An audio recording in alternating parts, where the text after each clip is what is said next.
Praise the lord.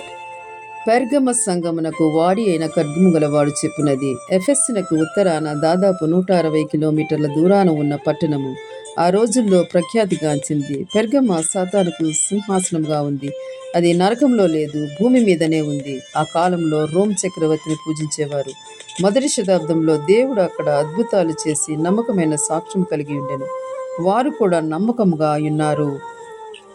పెర్గమ సంఘముపై దేవుడు తప్పు మోపుచున్నాడు. బిలాము బోధను అనుసరించేవారు కొందరు మీ మధ్య ఉన్నారు. అతడు విగ్రహాలకు బలి ఇచ్చిన వాటిని తినేలా, వ్యభిచారం చేసేలా ఇజ్రాయేలు ప్రజలకు బాలాకు నేర్పాడు. అలాగే నికోలాయిల బోధ, వ్యర్థమైన ఆచారాలు, అలవాట్లు అనుసరించేవారు కొందరు వారిలో ఉన్నారు.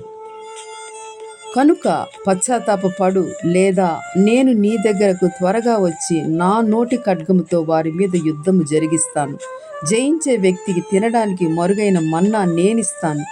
గొర్రెపిల్ల పెండ్లి విందుకు ఆహ్వాన హక్కు ఇస్తాను. ప్రకటన 2:12-17 వరకు.